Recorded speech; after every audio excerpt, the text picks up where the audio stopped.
Hi everyone, this video is a book review about a book that I found while I was browsing through the library database, and the title of this book is How to Live Like a Monk, Medieval Wisdom for Modern Life.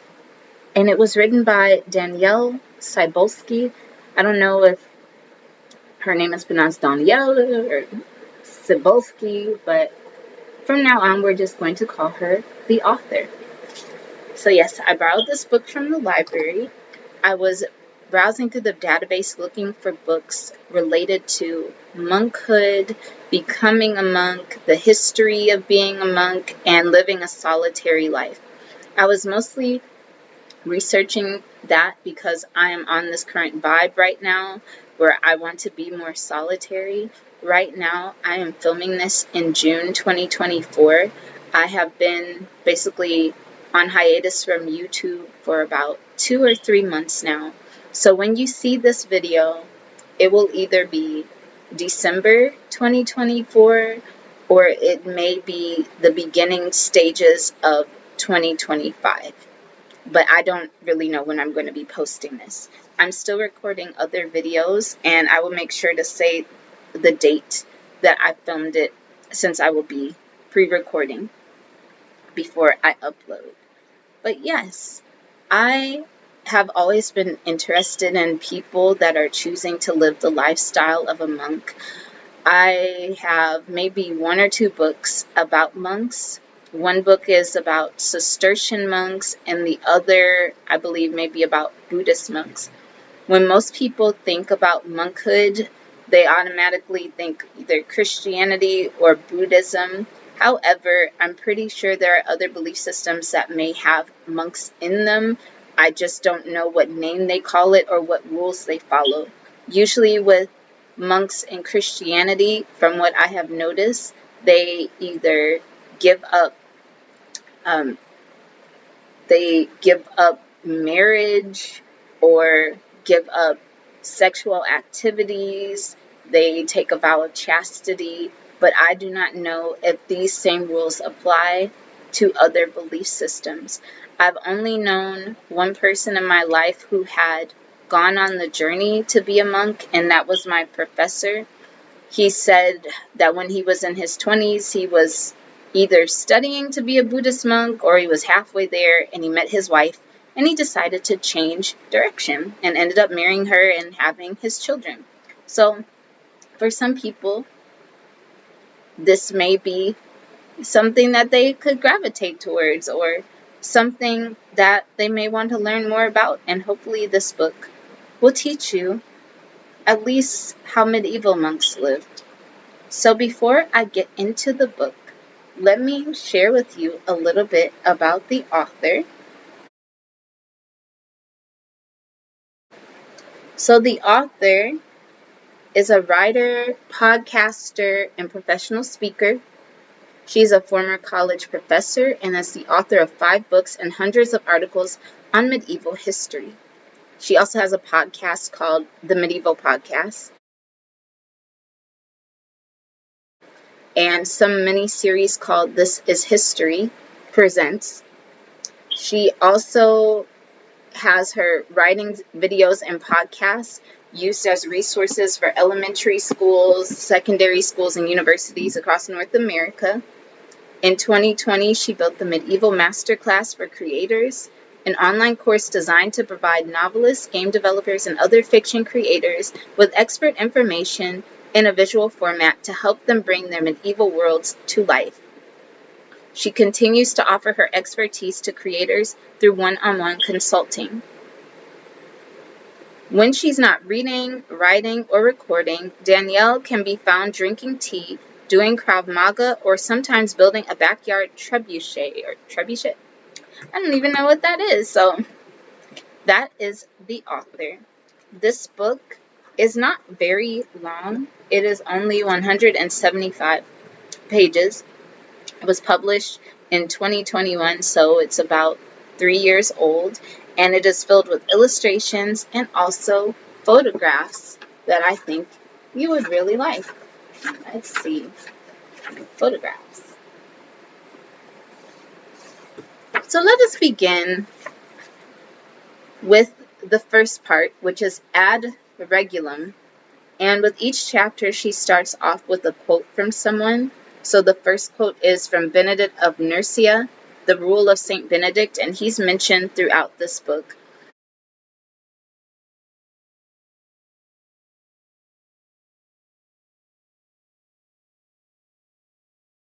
The Rules of St. Benedict, because a lot of monks used it as a template on how to operate the monastery and how to live a life of a monk. And also, if you hear chirping in the background, that's my smoke detector. I can't reach it. I still need a ladder to change the battery. It's too high. But anyway, we'll just ignore its beautiful singing chirp. So the first quote is, "Carry out this little rule sketched as a beginning, and then at last you will reach greater heights of learning and virtue."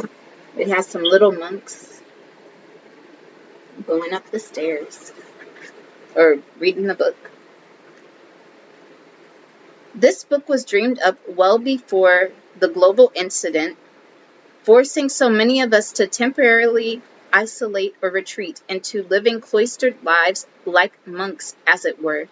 However, the social isolation that came with this most recent incident served to make clearer, perhaps, both the reasons monastic living has appealed to so many over the last 2 millennia and why and how it worked in the Middle Ages, the 1,000-year period between roughly 500 CE and 1500 CE.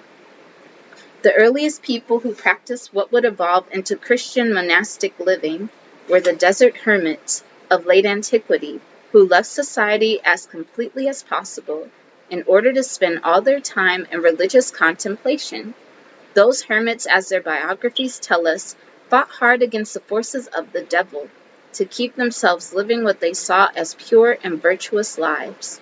They were upheld as many by the pinnacle of piety, and several of them, like St. Anthony, attaining sainthood. So this is a painting of St. Anthony. And the idea was, it's hard to be a monk by myself and focus on a life of piety or piety. However, if I get with a group of like-minded people, I think it would be easier because we could hold one another accountable. And I won't feel so lonely. Early Christians recognized that sometimes there is strength in numbers when it comes to individual temptation, and so they began to create communities of people who wanted to follow the paths of righteousness but needed the help and support of other people to do it to the best of their ability. Basically, they decided to be hermits together. With this, the first Christian monasteries were born. Now, some people can do this. They need a group, and others, there have been some in history that are just by themselves. I think I could be one of the monks that is by myself. Maybe because I'm an only child, so I'm used to being by myself. But I feel that when I'm by myself, I can think more clearly. So far, how I have attempted on making my life more solitary is I've changed my work schedule. I've reduced the amount of time I'm watching things. I've reduced the amount of time I'm talking to people and being out in public. I've just been very isolated unless I have to be. But right now, my cousin is currently living with me, so I haven't fully gone into that phase of monkhood right now. But when he moves, I think that it will happen again. If you're interested in committing yourself to a monastic community to serve the will of God with your whole soul and heart, this is probably not the book for you. It seems safe to say, though, that many yearn for peace, simplicity, and purpose in our lives, and these are some of the principles around which the monastic path was created. So for those of us who wish to live like monks, not as monks, read on for some ways in which the monastic life of the European Middle Ages can help us to live ad regulum toward the rules that of our own making, in tune with our own goals and values. So, she also describes what is a monk. As I stated earlier, the idea of monkhood, I'm pretty sure, might be in like several different belief systems, but I don't know what they would call it. So for this belief system, they call it monk. It says, before we decide if we want to live like monks, it seems wise to actually establish what one is. So there were two different types of clergy when it came to being a monk. The first were the secular clergy who did their work in the greater community. They included priests, chaplains, and bishops, as well as the clergy who worked in secular, as in not religious jobs like clerks and scribes.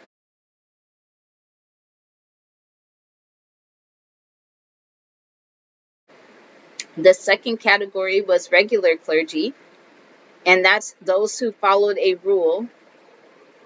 They were normally people who lived in enclosed communities such as monks and nuns, but could also be mendicant, begging orders, like the friars, who would wander around preaching and begging for food.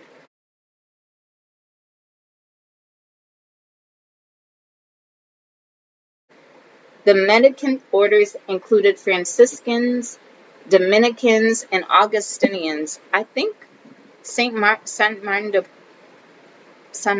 Porres was a Dominican monk. And then St. Francis, if I'm not mistaken, he did focus on poverty and compassion and giving to the poor. But this is just from what I somewhat recall in my mind. I may be incorrect. So right here are some pictures or drawings of, it looks like monks, but the monks and nuns could not socialize with one another, which I could see because perhaps you get into temptation.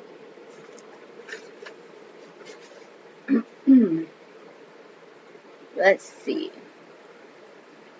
Within their enclosed communities, monks and nuns followed a set of rules that dictated everything from when to pray to when to eat, to how to discipline unruly brothers.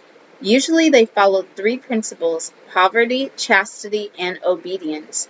Most medieval monks followed the rule of Saint Benedict, written by Benedict of Nursia, an abbot in Monte Cassino, Italy, in the 6th century, and widely spread as the gold standard for monastic living during the rule of Charlemagne, which was 747 to 814. Those houses that followed this rule closely were Benedictines, but there were other monastic orders that followed Saint Benedict with some tweaks, such as the Cistercians and the Cluniacs. So there are also women monks in here. There's this abbess, an abbess, and the nuns also followed the rules of Saint Benedict too. As this is some nuns. It says, these days the word monastery is used almost exclusively for male-only house of religious people, but in the Middle Ages it was used interchangeably for the houses of both monks and nuns. In fact, there were more than a few monastic houses in medieval Europe that had communities of both monks and nuns within the same ground, separated by gender, of course, under the care of an abbess, like the famous Fontevraud Abbey in France. Monks and nuns followed basically the same rules with some exceptions. For example, no matter how holy a nun was, she was not permitted to be ordained as a priest. That meant that every community of nuns was still dependent on having regular visits by priests to perform their masses, deliver sermons, and take their confessions. I just think it's very interesting that almost no matter what belief system I'm reading about in regards to like women in whatever belief system, there's always going to be something related to sexism. No matter how holy you are, you're always going to find a way to either be sexist or to be racist. Like, for example, maybe 2 years ago, I did a book review on this book, which was about Saint Martin de Porres. And he experienced racism just because he wanted to be a Dominican brother. Yeah, he wanted to join the Dominican order, but they were so racist against him, he had to fight hard and work his way into the order. No matter how godly you say you are, you always find a way to be racist or sexist, and that's just crazy to me. But of course, humans be humaning, so they're not perfect, and hopefully they surpassed that or went past that when they developed on their spiritual journey, hopefully, or at least in the next lifetime. Also, she talks about reasons that people became monks. So, from what I understand, some people went to a monastery not to become a monk, but to get educated. And then some people were sent to a monkhood or a monastery for life. In the Middle Ages, the church was where boys were given an education, especially if their families were not rich enough to hire them private tutors. Boys were raised with a formal education, could grow up to fill a religious post or a secular post, such as a doctor or lawyer, which would give them a good or steady income. Sending your child to a monastery for education wasn't quite the ritual sacrifice it may look like in media representations, through which parents were hoping for divine favor, but an opportunity for that child to go places in the world. Children who were sent to a monastery for life were called oblates. So this right here, it looks like, I don't know if it's some parents or some monks that they're giving this child away to be an oblate.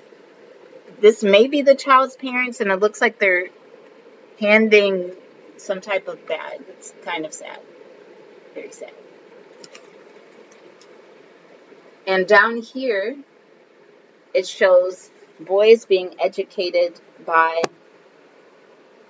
a monk.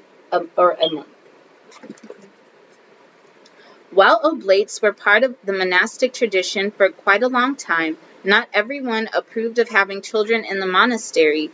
They're noisy and disruptive, playful when they should be serious, and require a lot of attention and care that the monks could be spending on their pious works.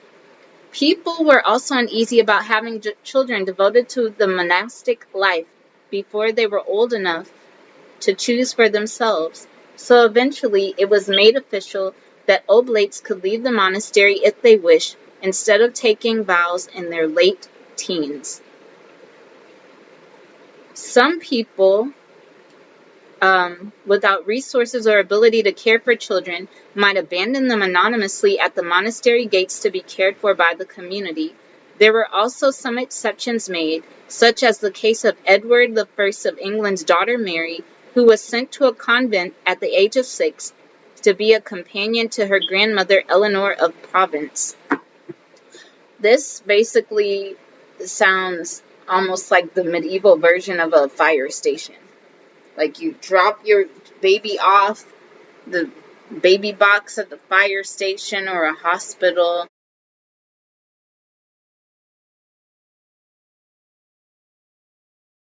Because you can't afford, or you don't want your child to live in certain conditions. I could totally understand that. That's probably the best option for real. Because if you're poor, it's the Middle Ages, you're going to send your child to a life of poverty.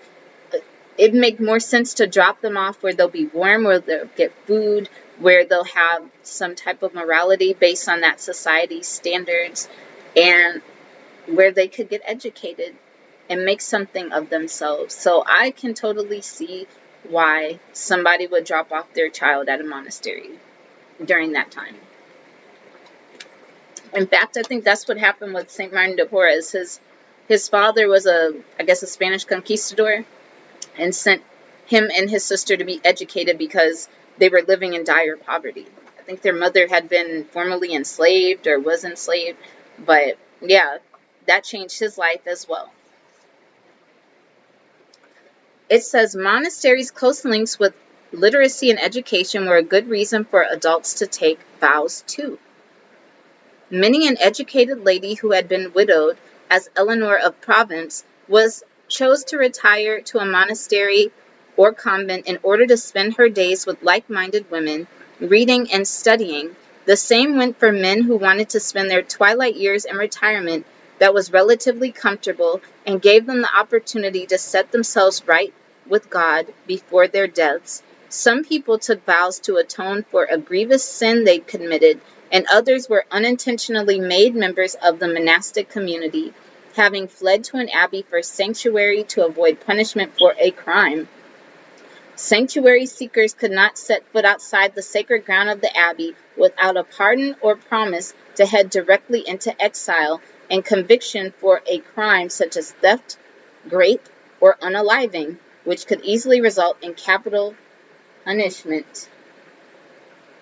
Members of urban monasteries such as London's Westminster Abbey could often have the unexpected pleasure of the company of criminals who had no choice but to become members, either lay or full, of the community or face the grave or exile. That's actually kind of scary to me, because what if you have a serial and a liver and you're housing them? I would be very scared. I don't know if the rules are the same as they were back then. Like if somebody, hold on one second. If somebody in modern times got into this abbey or got into the monastery, could they still be charged? Like, are they still protected? Do the rules still apply? I really don't know. As far as women and men retiring there or widowers, I could totally see that. Especially if the man lived dire poverty and he's like, I'm done with this. I'll just dedicate my life to the Lord and be able to eat my food and have a warm room and make my sacrifices. Now for women, I could totally see that, because during the Middle Ages, most women couldn't be educated like that. I guess it depends on which class you were in. I don't know how widows were treated during that time. Perhaps they weren't treated very well. Perhaps they weren't able to make their own money. The concept of women living together in a spiritual community or just living within close quarters of each other is an idea that's still being used to this day. Even on online forums that I come across, I see women discussing the idea of living with women in their older age. If they're divorced, if they're widowed, if they're estranged from their children, just living together in a community together. So, very interesting. Finally, part of Ad Regulum, how did a person become a monk? So apparently, you had to go through a trial period in order to become a monk, and the trial period was about a year. It says, during which the person had to live as the other brothers lived, but was still free to leave if he chose. When a person entered the monastery, he gave up his street clothes and shoes, put aside in case he changed his mind later, and he took on the robes of a monk. His duties were not as arduous as a fully avowed monk's were, and his clothing was slightly more comfortable. Novices were separated from the monks as much as possible in order to keep distractions to the brothers to a minimum, and they were not permitted to be part of the discussion of monastic business that occurred every day in the chapter house. Each novice was assigned a master who would teach him his prayers in Latin, the psalms, and the rules of the monastery. Fortunately for us, the brothers of Barnwell Priory in England left a detailed record of daily life there and the description of the training. So this is what the training consisted of. First, this person had to learn how to arrange his habit when he stands and sits. Then he has to learn how to bow low in such a way that when his hands, when crossed, may reach to his knees, and how at every bow he may make the sign of the cross in front of him with his habit. And then third, let the master teach him how to keep guard over his eyes. Before he took the vows, the novice might spend the night or even several nights in relative solitude and prayer, reflecting on his decision, as it was extremely rare for anyone to be released from his monastic vows once he took them. During this time, he was often hooded and relegated to the back of the choir during services. When he took the vows, he dedicated himself to obedience to his abbot in all things, even if he disagreed, and promised to be true to his vows of poverty and chastity for the rest of his life. He was to put this in writing using only his name, or a mark if illiterate. He was then unhooded, the top of his head was shaved, and he was welcomed as a full brother with the kiss of peace and communion.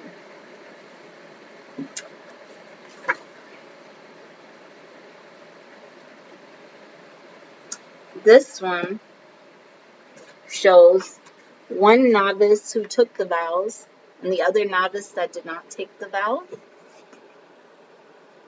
They'd be like, you know what? Never mind. So yeah, that's just ad regulam. Throughout this book, the author focuses on different elements of the monastic life. So I'm going to hip hop between most of these things. I won't stay too long. Chapter 1 is about tending to your plants. I know that there are a lot of monasteries where they would grow their own food, they would grow their own medicines and use them to heal their body.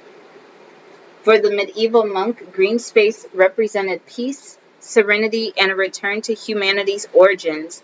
It also represented healing and nourishment, not only for the soul, but also for the body.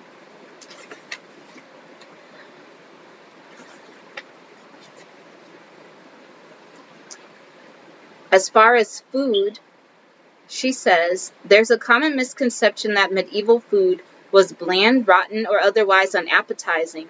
But the truth is that medieval people had access to many of the same fruits, vegetables, and herbs that we do today. Even imported spices weren't out of reach of most monasteries if the abbot was willing to bend St. Benedict's rules and permit such luxuries. The abbot himself was more likely to partake of expensive spices in his duties. Culinary gardens provided monks with most of the herbs we still use to make our food flavorful and fragrant today. Parsley, sage, rosemary, thyme, basil, mint, and coriander, which cilantro. Some plants currently used for seasoning, like celery, were considered medicinal rather than culinary. This almost sounds like one of the Mediterranean diets, for real. It was important that a monastic garden grew a variety of delicious culinary herbs because the monastic diet was meant to be mainly vegetarian, which limited options somewhat. Monks could eat fish and birds, but they should abstain entirely from the consumption of meats of quadrupeds, except the gravely ill and the guests. And this was because I guess they felt if you ate certain animals, you would take on the nature of the animals. For example, mating with, animals mating might bring thoughts of sexual activity, which would go against your vow of chastity and celibacy. So I guess that's why they did not eat. This actually sounds like some cultures I've read where they'd kill the animal or they would eat the animal to take on the nature, the mindset of the animal before a battle or for a ritual, which that's pretty interesting.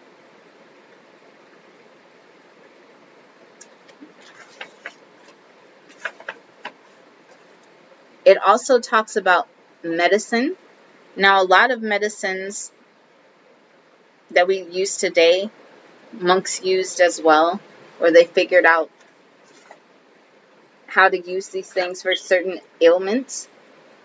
It goes without saying that medicine in the Middle Ages was definitely not as advanced as it is today. Modern technology has allowed for treating amazing treatments that would have astounded medieval healers. Several of the plants that medieval people used for healing purposes are still used today in holistic health practices. So mint is one, and that was used for headaches. Chamomile was used to soothe, and aloe to treat injuries. Ginger, white willow bark. They also, I guess, would have apothecaries, so they could have the medicine on hand. It's extremely inadvisable to start tinkering with herbal remedies on your own, as medieval people had extensive botanical knowledge that we are only just beginning to relearn. Like modern pharmacists, medieval apothecaries underwent training and apprenticeship that lasted many years before they started dispensing cures, and it's to apothecaries monks would turn if they needed any complex or dangerous medicines.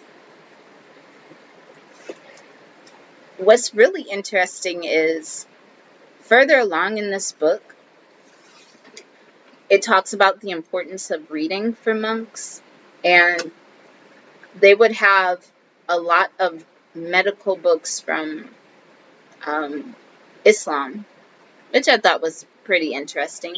I wonder how they read it, if they had to study Arabic or if it was translated into Latin, and that's how they read it. It's like orchards, tending the gardens.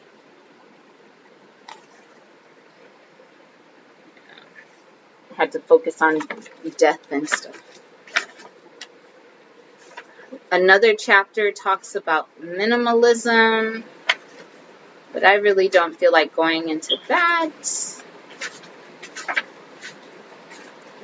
Embrace silence. Beyond clinging to relationships with people outside of our current sphere or phase of life, what would have horrified monastic thinkers like Saint Benedict would have been the massive amount of chatter modern people participate in on a daily basis.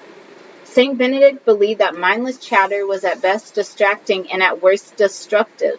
This is why he insisted on silence at mealtimes, except for the solitary voice of the monk who was assigned to read to the brothers that week from an edifying text. Saint Benedict's major fear around speech was that brothers might question or voice skepticism about the abbey's core beliefs or practices, leading to spreading doubt and dissent throughout the community.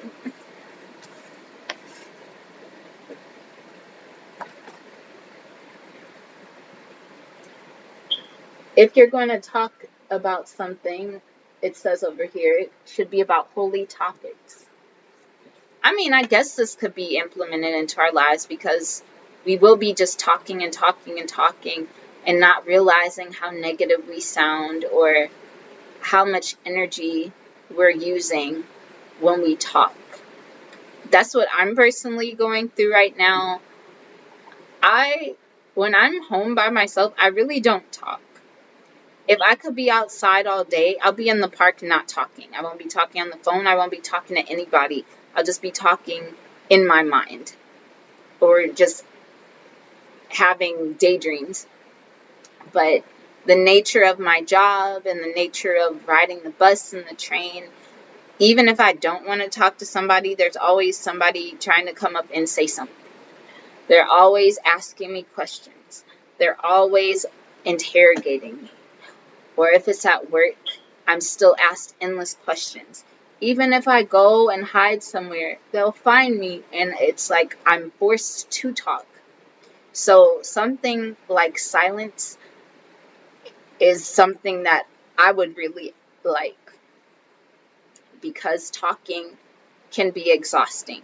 You're utilizing your voice. You're utilizing all of this energy. You're utilizing all of this brain power. Just imagine what life would be like if we only said the things that were necessary to say. Or if we said something that was beautiful or something of a positive nature. If life and death is in the power of the tongue, what more can we say when we're using our tongue? If that makes any sense.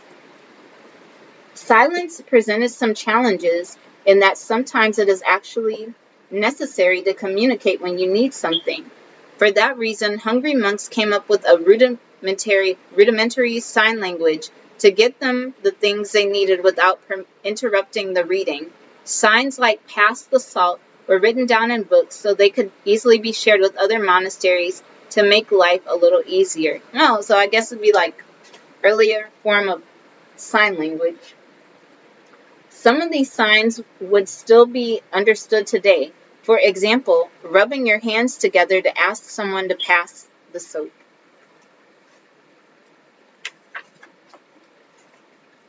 It says supercharge your habits.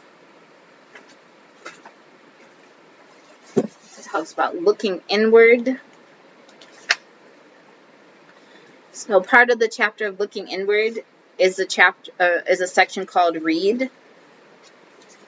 Because books were not cheap. Books were not cheap. Monks, especially those who arrived at the monastery as children, were given a formal education for the primary purpose of teaching them to read. More than just a hobby, reading was central to monastic life, and monks were expected to spend a significant amount of time reading each day, especially on Sunday. That's how I feel.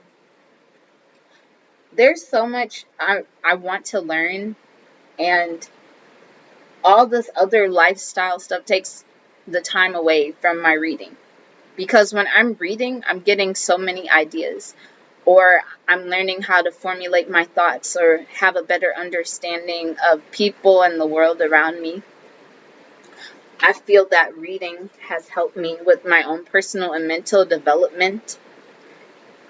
And it's also helped me to understand people with differing opinions, different lifestyles than me, and have either more compassion for them or more of a bond with them. So I could see why they would want an edifying practice for their monks, because whatever you immerse yourself in is going to come out through your habits and your lifestyle. While it was essential for monks to know their scripture, the book of Psalms in particular, monastic libraries were filled with the treasures far beyond just the Bible and the Rule of St. Benedict. Holy texts included the works of the early church fathers, such as St. Jerome and St. Augustine, who served as examples of reformed sinners who performed the perfection of sainthood, and who were also the theological heavyweights upon whose works much of the medieval church's ideas were built.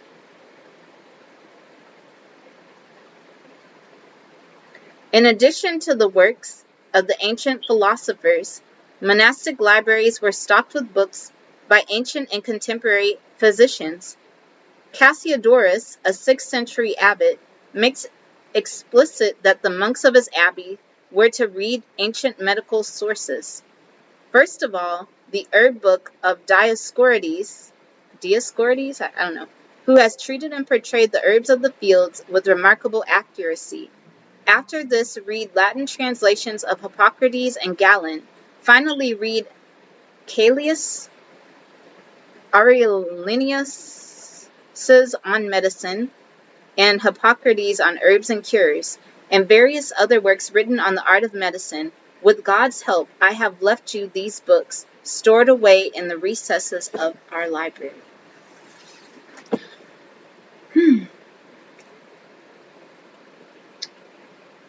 It's just amazing how we can have so much information but so little time to enjoy it, or how we have filled our lives with things that are not edifying for our soul and our mind and our body. We just are so depleted from being out in the world that will turn our brain to activities where we will not think. Like, for example, sometimes when I've had a long day at work, I usually read on the train and the bus, but sometimes I just don't want to think. So I just play Candy Crush. I know yeah, that's really the only video game I play. I just play Candy Crush. I think I'm on level 2,600 of Candy Crush. I don't want to talk about anything. I don't want to think about anything. I just want to mindlessly thumb with this game. And after a while, that becomes our lifestyle. I'm like, what else could I have done besides playing Candy Crush? I could have budgeted something. I could have worked on my goals. But instead, here I am just playing Candy Crush mindlessly. In addition to the works of the ancients, and perhaps more surprisingly, monks collected the works of Islamic thinkers, many of whom were far ahead of Europeans in their knowledge of medicine, astronomy, physics, and mathematics. The Canon of Medicine by Abu Ali al-Hussein ibn Abdallah ibn Sina. See, I'm sorry. I am so sorry for butchering your name, whoever you are. Known to Europeans as Avicenna, was the go-to text for medical studies. And here's the book.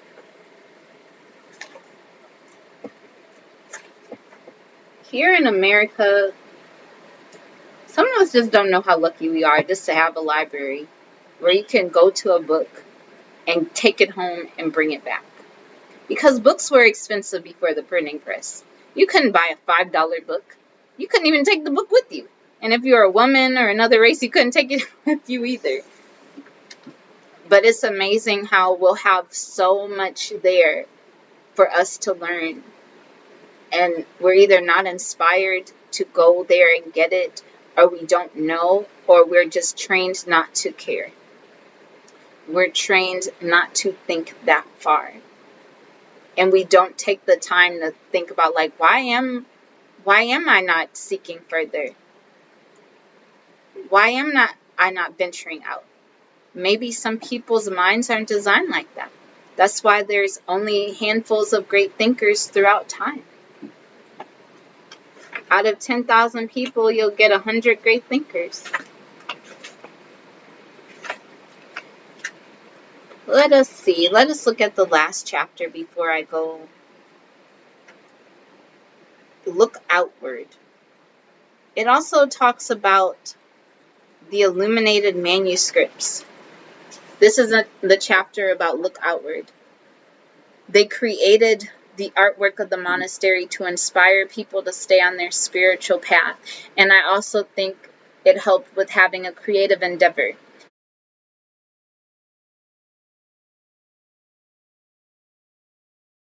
Because if you like to paint, you could just use it as an excuse to make manuscripts for your faith. Like, that'd be kind of fun.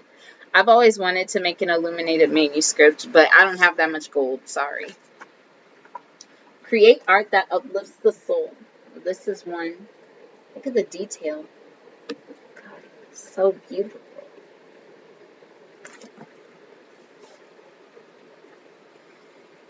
One of the most important contributions medieval monks made to the world was their diligent and skillful creation of books.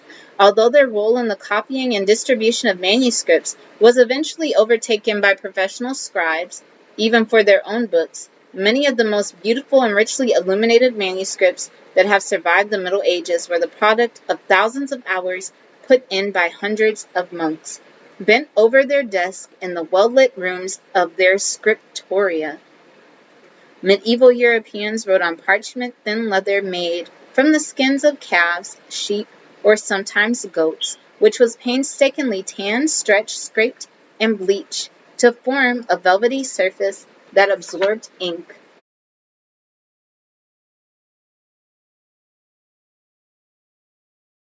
Extremely well. Ink was likewise painstakingly made from everything from charcoal to oak galls, mixed with other plant materials and minerals to make pigment.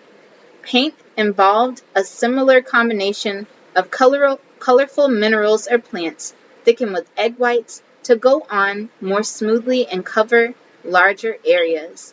Finally, many medieval manuscripts were embellished with gold leaf, pasted on with gesso, and polished to a high shine.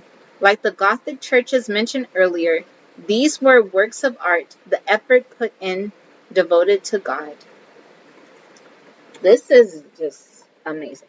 Look, as an artist, I personally don't have the time. Look, no, this would take me a year and a half because I just don't have time like that. And I don't have the patience. I don't have that tiny little brush.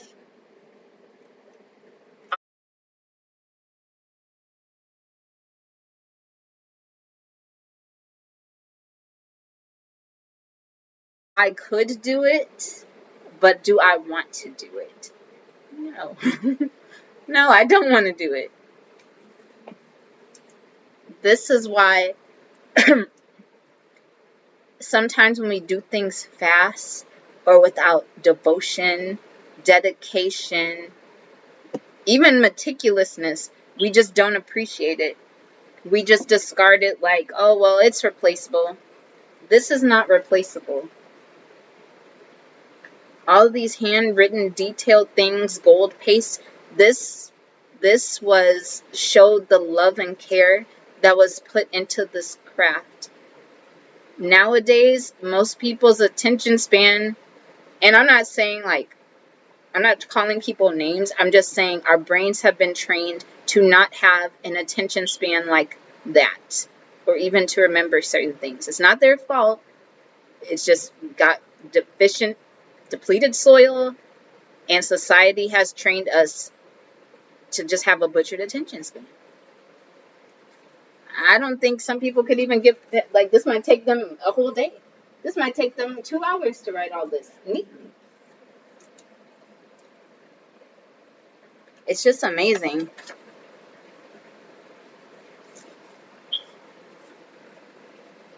And of course, they're like, I'm gonna put this elephant in there for no reason.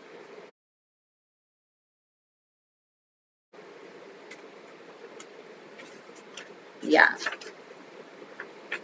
Everything in moderation, including moderation. It also talks about burnout. And this is chapter 5. Keep yourselves in such rest that long thereafter ye may labor more vigorously in God's service. In chapter 3, we saw some of the ways in which monks dealt in times when they felt down or depressed, moments that are common to us all. Living the extreme lifestyle of a medieval monk could easily lead to burnout. However, burnout was not inevitable. They actually had a name for this. It was like for overzealousness.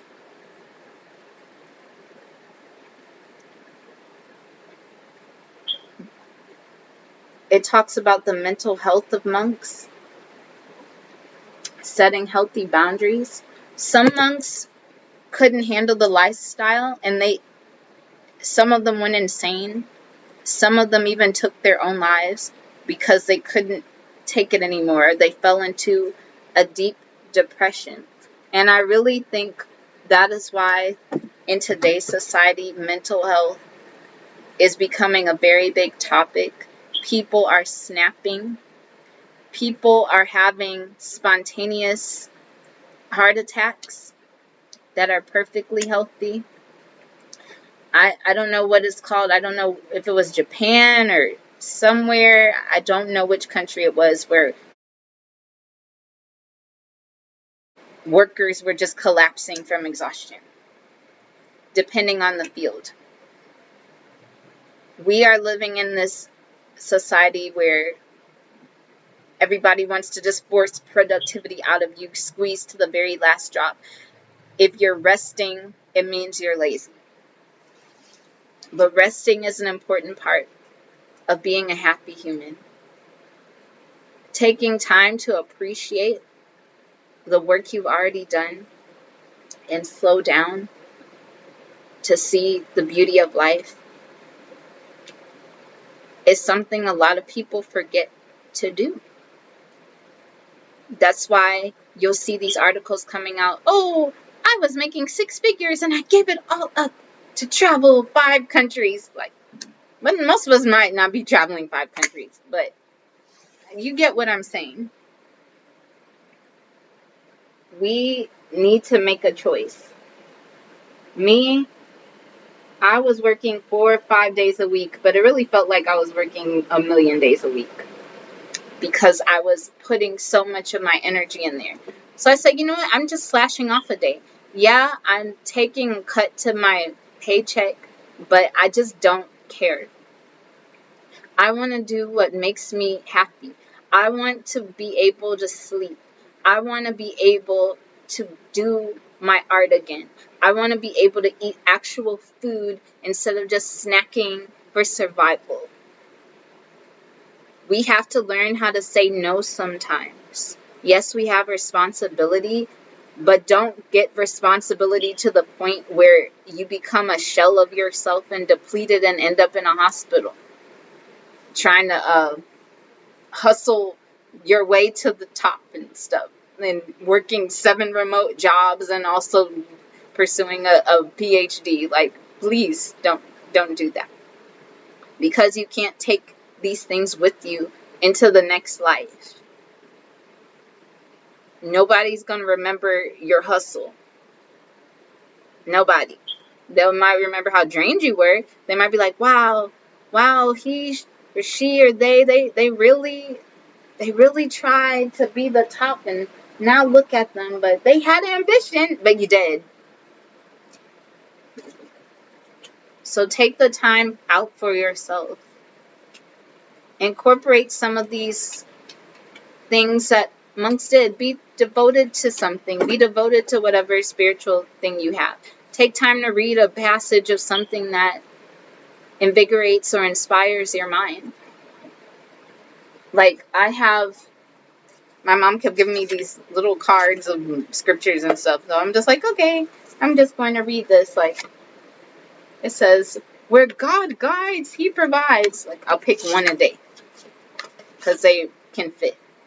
Do justly, love mercy, walk humbly. Like, I'll just be going through reading it or reading passages from books that inspire me. But at the end of this book, the author basically advises, just take elements from living like a monk. You don't have to become one if you don't want to. She says, research has shown that we are happiest when we are living in alignment with our personal values and when we are giving of ourselves in the service of others. These activities don't have to be as extreme as monastic rituals to provide us with happy results or to make our communities stronger. Living with meaning and purpose. Every moment of a medieval monk's life was imbued with meaning, from the moment he first opened his eyes at the sound of the dormitory bell in the cold midnight hours to the moment he closed them again, tucked modestly away in the rough wool of his homespun hood. Modern scientific study has revealed, unsurprisingly, that living the austere life of a medieval monk is not the way to create a happy life for ourselves. So just take elements. You don't have to be extreme in everything. Some of us are just doing things to impress people and not being like, is this what I truly want for myself? Think about what you truly want for yourself and either transform your life at your own pace or add elements that'll make your life easier for yourself and more fulfilling for yourself. But yeah, I recommend this book. I give it 5 fudge buckets. I enjoyed it because not only was it informative, it gave me pictures, it was very thoughtful, it wasn't really judgmental like that. I didn't feel as if some type of agenda was being pushed on me. It was just basic historical facts with a little wittiness interwoven into it, and balance with the artwork, the photography, and the writing. So I give this 5 fudge buckets. And if you want to check out some of her other books, she has it on her website. Most of them, or all of them, are about medieval times. So if that is something that you really like, I would suggest that you go to her website, which I will post in the description box. So talk to you later, everyone, and happy reading. Bye-bye.